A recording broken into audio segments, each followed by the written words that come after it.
Karibu katika episode ya 5 recap yetu. Kama bado hujatazama sehemu ya 4, hakikisha unagusa cheki pop up kinachokeza juu kabisa upande wa kulia mwa screen wako ili tuweze kwenda pamoja. Hasa bwana we, baada ya kufungua ule mlango wa chumba ambacho kilikuwa kifunguliwi siku nyingi, na wote tunajua kwamba hapa ndani unahifadhiwa ule mzimu mbaya. Waliingia vizuri tu na hawakuweza kumuona mtu yeyote yule hapa darasani. Kulikuwa kuna madawati tu ya zamani ambayo yalikuwa yamehifadhiwa huko ndani. Na ghafla binivu wanafunzi wakajitokeza. Tena wanafunzi wote walikuwa wamekaa tayari kabisa kwa ajili ya kuanza kujifunza, kana kwamba ni darasa jingine kabisa katika eneo hili la shule. Lakini ile nafsi mbaya ilikuwa bado haijaweza kuwasili katika eneo hili. Sasa hii mizimu iliweza kugeuka na haikutegemea kabisa kuweza kumuona mwamba Usu kuja katika darasa hili. Wanafunzi wote wakawa wanasema, "Usu, umefikaje katika eneo hili?" Huku wanafika wanafunzi wa mwisho tu. Lakini mwamba Usu akasema, "Ni ile nafsi mbaya ndio imetulazimisha sisi kuingia huku ndani." Lakini wanafunzi wakasema, "Usisubutu kusema hilo jina la nafsi mbaya, ni hatari sana." Na wakawa wanasema kwamba tutakwenda kuondoka dakika hii wala msiwe na hofu. Lakini hii mizimu ikasema kwamba, "Hivi mnajua kwamba hiyo nafsi mbaya iko nyuma yenu? Tayari mshaingia mtegoni nyie." Hasa kitu ambacho walikuwa hakijui ni kwamba ile nafsi ilikuwa imeshamvaa tayari mwalimu wao na ikaanza kuwashambulia Usu pamoja na bidada Doshin. Hasa wakati wanapigika hapa chini, ghafla tu mwamba Hansu yule mzimu akaweza kujitokeza katika eneo hili. Akasema kwa ujasiri kuwa kila kitu ambacho kinaendelea na watu kuweza kufariki wanafunzi wa mwisho, mchongo mzima unakontroliwa na mkuu wa shule. Ndiye anaye control nafsi mbaya kuweza kufanya matukio hayo yote. Lakini ule mzimu mbaya baada ya kuyasikia hayo maneno kutokea katika nafsi ya mwamba Hansu, ukawa umechomoka kutoka katika mwalimu na moja kwa moja ukamfuata Hansu. Kumbe huu mzimu bana ulikuwa umemkosaga Hansu zamani sana. Bidada Dushi alilia sana kwa sababu Hansu alikuwa ndio rafiki yake aliyedumu naye karibia miaka 10 iliyoweza kupita. Ndio rafiki wa pekee aliyekuwa anashinda naye kila sehemu. Leo hii ameweza kuchukuliwa tu na hii nafsi mbaya kile pesa namna ile. Tena bidada alimwahidi mwamba kwamba atamsaidia kuweza kumtafuta mama yake. Alafu leo mwamba amechukuliwa kirahisi kabla hata bidada haijatimiza ahadi yake. Na bidada akaunganisha matukio. Anakumbuka siku ambayo bibi yake alikuwa ameweza kufariki, aliweza kumuona ndio principal alikuwa akipita katika mitaa hiyo, lakini hakujua kabisa kwamba principal alikuwa anahusika na kifo cha bibi yake. Lakini dakika hizo pia wale mizimu wote ndani ya darasa walikuwa wameshachukuliwa na ule mzimu mbaya. Baada ya hapo mpango wao ukawa ni moja kwa moja kuhakikisha kwamba wanakwenda kumshambulia principal mpaka aseme ukweli. Na jambo baya ni kwamba nafsi ya mwamba Inani ilikuwa imeweza kufichwa sehemu, na mtu aliyekuwa ameweza kuificha ni ule mzimu ambaye sasa hivi tunaona ameweza kuchukuliwa na mzimu mbaya. Kwa wanatakiwa kuhakikisha wanakwenda kuipata nafsi ya huyo mzimu aliyechukuliwa sasa hivi ili kuhakikisha wanaipata nafsi ya mwamba Inani. Hasa mwalimu hajui kabisa kwamba siku ya jana alikuwa amevaliwa na nafsi mbaya. Yeye amefika tu hapa darasani siku ya kesho, anaanza kumwambia mkuu wa shule kwamba jana nilikwenda katika maeneo ya basement, tumekutana na nafsi mbaya kule ina mizimu. Lakini mkuu wa shule alikasirika sana kusikia kwamba walifungua kile chumba. Akamkaba mwalimu na kusema kwamba, "Ni nani aliyekuruhusu uingie ndani ya kile chumba?"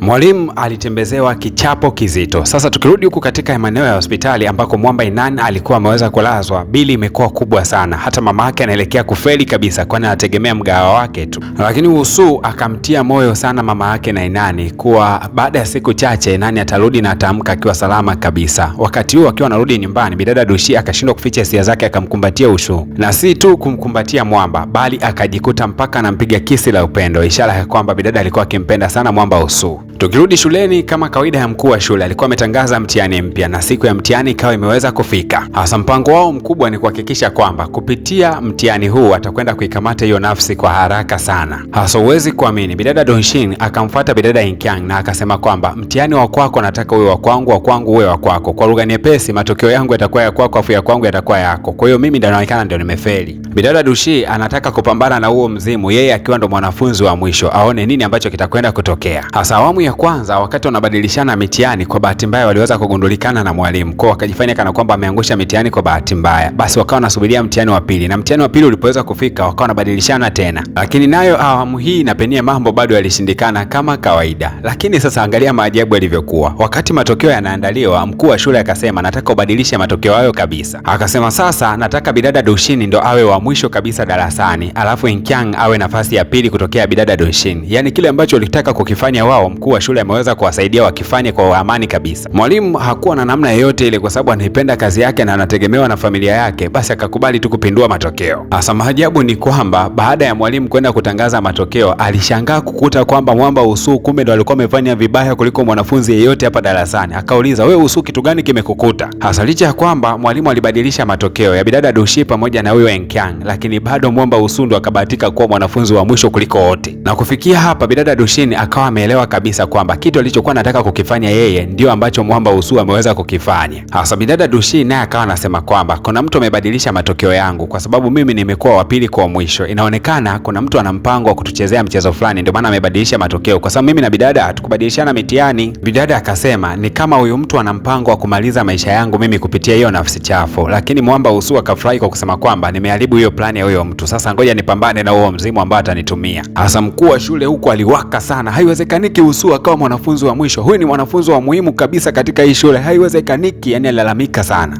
Mkuu wa shule akaendelea kulalamika. Wakati huo anaendelea kulalamika, ule mzimu muda wake ukawa umefika wa kwenda kumtoa mtu kafara, ukawa unataka kufungua ile safe, lakini mkuu wa shule hataki kabisa Usuu aweze kufariki. Alipambana sana kuzuia ule mlango, lakini ilishindikanika. Mwisho wa siku ule mzimu ukawa umetoka. Baada ya hapo bana, walikuwa wameshajipanga kuhakikisha kwamba wanakwenda kukabiliana na majanga yote ambayo yatakwenda kujiri mara baada ya hapa. Wakavaa mashati ambayo yana kila ilizi kila sehemu. Hasa bidada Enkyang alikuwa amewakuta hapa wanabadilishana nguo, akabaki anashangaa, nyie mnaweza kubadilisha nguo mbele pamoja? Kumbe hao bana ni wapenzi. Sasa wakakuta Enkyang amekuja na wanafunzi wengine wawili, na wenyewe wana mpango huo kuhakikisha kwamba wanaishambulia hiyo nafsi. Kwa hiyo ni kama hivi habari zimeanza kutapakaa sana pale shuleni. Basi bidada Dushin ili kuweza kuongeza nguvu, basi akawagusa macho yao na kila mmoja akapata uwezo wa kuweza kuiona mizimu. Wote wataingia vitani, kisha akakabidhi ilizi. Kila mmoja akaambiwa kwamba hizo ilizi zinatakiwa zifungwe katika kila maeneo ya shule, kwani ule mzimu utakapokuwa unatoka lazima ukutane na cha moto. Wanafunzi wakawa wamevalia mailizi hayo, alafu wamejipanga kwa ajili ya vita, na mzimu ndio huo ukatokea mbele yao. Swali la kwanza ukauliza ni nani aliyekuwa wa mwisho darasani, lakini Mwamba Usuu hakuweza kujibu kitu chochote. Akasema wewe si ni mzimu na unajua nani wa kuweza kumtafuna, hakikisha unajijibu mwenyewe hilo swali, anza mapambano. Mzimu ukaanza kuja kwa hasira sana na ukawa unavunja vunja zile ilizi ambazo zilikuwa zimewekwa kando, yani ni kwa namna ya kinyepesi sana, yani mzimu ulikuwa hata uhangaiki. Walikuja kugundua kwamba mzimu huu ulikuwa na nguvu sana kiasi ambacho ulikuwa uwezo kabisa kustopishwa na zile ilizi. Kumbe bana, nafsi za wanafunzi wote wanaokufa wanaujaza nguvu mzimu huu, na ule mzimu ukapiga kimbola moja tu, kila mwanafunzi akajikuta chini. Kila Mwamba Usuu anapojaribu kusimama, ule mzimu ukawa unataka kuingilia mwili wake, lakini kwa kuwa Mwamba alikuwa amefunga mailizi kama yote, akajikuta ule mzimu unashindwa kabisa kuingia. Hasa bidada Dushi alikuwa anataka kutumia ile shoka yake ya miujiza kuweza kushambulia huu mzimu, lakini bidada Suchang akaweza kumvaa ule mzimu na kuanza kupigana nao, lakini kwa bahati mbaya naye akapigwa mbali mrefu. Bidada Dushin alijitahidi sana kupambana na ule mzimu kwa kupiga na mashoka, lakini bado ule mzimu ulikuwa na nguvu sana, kwani una nguvu za wanafunzi wote ambao walikufa katika hii shule. Hasa wakati bidada Dushin yuko chini kwa naugulia maumivu makali sana, Mwamba Usuu akaweza kusimama na akaanza kutaja maneno fulani ambayo yalikuwa na mwongozo wa ule mganga, na kadri anapozidi kuyataja yale maneno ukatengeneza uzio mkubwa sana ambao ukauzingira ule mzimu mbaya. Wakati huo huo bidada akaweza kuvamia katika lile eneo na shoka lake akapiga pale katika lile eneo, lakini hakuwa na nguvu sana kuweza kutawanyisha ule mzimu. Mwisho wa siku mzimu ukawakamata wote wawili. Hasa wakiwa wamekabwa vizuri wanaelekea kufa, bidada akakumbuka kwamba akishikana mikono vizuri na huyu Mwamba Usuu wanaweza kuwa na nguvu mara mbili. Basi wakashikana na kisha wakaanza kutamka maneno fulani yaliyosababisha ule mzimu kusambaratika. Sasa wakataka kula nao njuga huu mzimu kuhakikisha kwamba wanaukamata, lakini mkuu wa shule akaanza kuwazuia. Hapa ndo akagundua kwamba mkuu wa shule alikuwa nyuma ya hili tukio. Katikati ya ugomvi huu mzito uliohusisha wanafunzi pamoja na mkuu wa shule, bahati mbaya mkuu wa shule akaweza kuanguka kutokea kwenye ngazi ndefu sana na pale pale akapoteza maisha. Bidada Dushin akachukua kile kibegi ambacho mkuu wa shule alikuwa anakitumia kwenda kukamatia ule mzimu, na moja kwa moja akaenda sasa kwenda kumtafuta huyo mzimu mpaka amtie kwenye begi, lakini ghafla tu sasa wakawa wanasikia makelele makubwa sana yanatokea juu kabisa ya ghorofa. Ikabidi kukimbilia huko. Kumbe bidada Suchang alikuwa ameingiliwa na ule mzimu na unataka kumtupa kutoka ghorofani mpaka chini, na kwa haraka sana wakamkamata bidada mkono huku wakiwa wameshikilizana wote kwa pamoja, yani wanataka kumwokoa asiweze kujitupa juu ya ghorofa. Sasa huu mzimu ukawa unataka kumuingilia mwili wa Mwamba Usuu ili uweze kumtupa, kwa sababu yeye ndo amekuwa wa mwisho hapa shuleni, lakini bidada Dushi akawa anamwambia kwamba kataa kabisa, usikubali kuingiliwa na huo mzimu. Walipambana sana kuikamata ile nafsi ya yule mzimu, lakini kwa bahati mbaya nafsi ilikuwa na nguvu sana. Wakati na karibia mwishoni kabisa kuingia katika kile kibegi, ghafla tu ikaweza kutoweka kwa bahati mbaya. Na wakati huo bidada Dushin akiwa amekata tamaa kabisa, ghafla tu nafsi ya bibi yake ikawa imejitokeza ikiwa inamtia moyo yeye pamoja na Mwamba Usuu na kusema kwamba jitahidini mumkamate huyo mzimu aende akatupwe mbali. Naye bibi akasema nitakopa pamoja na nyie, kisha akaingia ndani ya kile kibegi kuhakikisha kwamba huu mzimu utakaposogezwa tu jirani atauvutia humo ndani ya kibegi. Basi bidada Dushin moja kwa moja akaungana na Mwamba Usuu na wakaanza kusoma mambo mbalimbali hivi, akawa anamvuta ule mzimu kuingia ndani ya kile kibegi ambacho mkuu wa shule alikuwa anakitumia kabla.